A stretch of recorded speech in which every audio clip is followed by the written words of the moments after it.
Last Sunday was pretty eventful for me, so here's a recap of everything I did.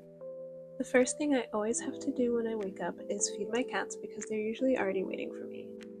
I like to feed them dry food in the morning and wet food at night. I feel like the dry food keeps them full for longer, which is helpful when I'm working long hours during the day. This is squid and that's tofu. You'll see plenty more of them in future videos. Next, I get ready to make my coffee. This time I'll be making an iced coffee since that's a bit easier to drink on the go. Here I'm just preparing my coffee grounds before I brew them, so I'll fluff the grounds and remove any clumps. After that, I'll level and tamp the grounds so that the shot pulls nice and evenly. I made a bit of a mess, so I'm just cleaning up as I go with this cute little brush I got from Daiso. It's perfect for cleaning up small spills on my coffee bar. And then here I'm just brewing my shot. I love watching the coffee brew and form that nice crema. It's so satisfying. Now I just pour the shot into my travel mug and then I add some kind of flavor syrup. I'm using 1 tablespoon, which I think is about 2 pumps. Today I'm using this cookie flavored syrup. It's one of my go-tos because it's a little more interesting than just vanilla. For my iced coffee, I like using these reusable ice cubes so that my coffee doesn't get watered down. I love these heart-shaped ones and they have cute little messages on them. This one says, "Be mine."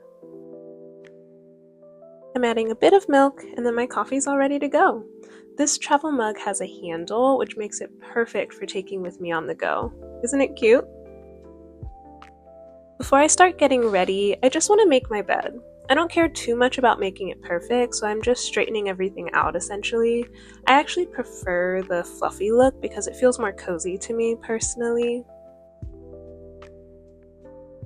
And then I just add all of my throw pillows back on. Tofu loves a freshly made bed for her afternoon naps.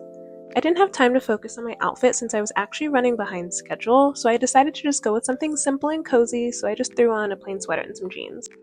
I still always try to accessorize since I feel like it helps the outfit look more complete, so I put on this solid heart necklace.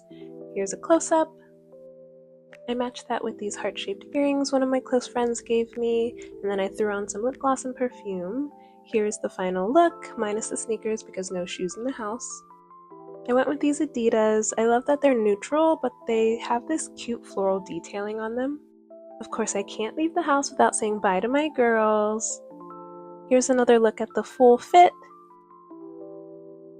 Now I'm headed to Whole Foods to drop off a package before meeting up with a friend. While I was in Whole Foods, I had to get the berry chantilly cake everyone talks about. I also bought this sweet potato tea I sampled, but it cost the same as the package I returned, so it was basically free.